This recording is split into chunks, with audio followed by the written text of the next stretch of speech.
First, she notices her mother falling behind, that she can't work the way she used to. Something isn't right, and eventually, her mother goes permanently blind. This is the story of countless children whose parents are affected by trachoma.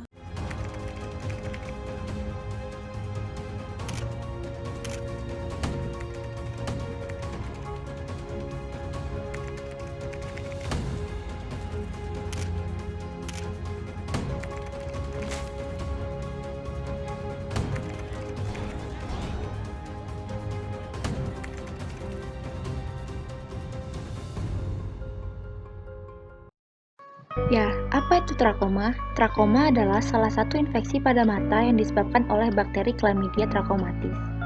Seseorang dapat tertular kondisi ini jika bersentuhan langsung dengan penderita atau menyentuh mata setelah memegang benda yang terpapar bakteri Chlamydia trachomatis.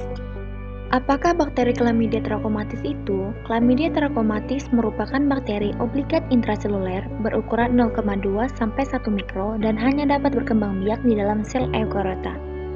Chlamydia trachomatis memiliki dinding sel yang menyerupai bakteri gram negatif, namun tidak mengandung peptidoglikan dan asam N-asetilmuramid.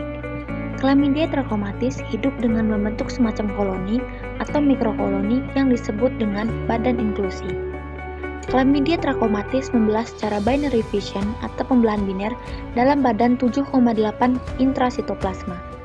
Chlamydia trachomatis termasuk salah satu penyebab infeksi genital non-spesifik, baik pada pria maupun wanita. Infeksi Chlamydia trachomatis merupakan salah satu bentuk infeksi menular seksual yang paling sering ditemukan di dunia. Reza 2015.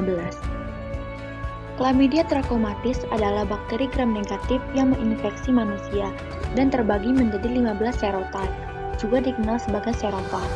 Sebuah serovar mengelompokkan bakteri dengan antigen permukaan yang serupa, sehingga kemungkinan besar menyebabkan jenis infeksi yang sama. Serotype A sampai C menyebabkan Chlamydia conjunctivis pada orang dewasa, yang juga disebut trakoma.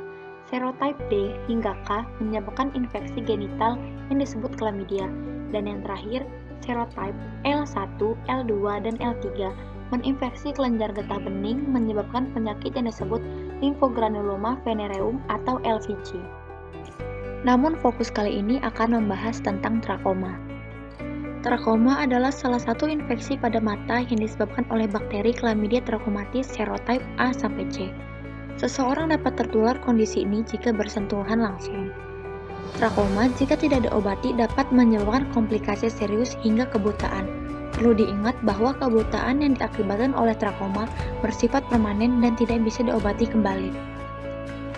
Setelah bertahun-tahun menginfeksi, kelopak mata menjadi terluka parah dan menyebabkan bulu mata bergesekan dengan bola mata, akhirnya menyebabkan jaringan parut pada kornea.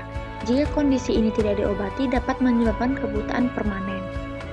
Pengobatan Chlamydia trachomatis adalah dengan antibiotik, dan karena kekurangan murain pada dinding selnya, antibiotik dinding sel sintesis inhibitor seperti penisilin tidak efektif.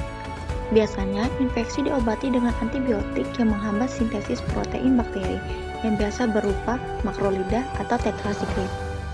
Selain dengan antibiotik, pengobatan trakoma dapat dilakukan melalui pembedahan, yakni langkah untuk mencegah komplikasi kebutaan akibat trakoma, terutama pada pasien yang masuk tahap terisiasis. Langkah ini dilakukan dengan memperbaiki kelopak mata yang mengalami luka agar tidak memperparah iritasi pada mata. Jika kornea mata mengalami pengeruhan akibat trakoma, pasien trakoma dapat menjalani transplantasi kornea. Itulah penjelasan tentang bakteri Chlamydia trachomatis yang dapat menyebabkan trakoma. Sekian dan terima kasih.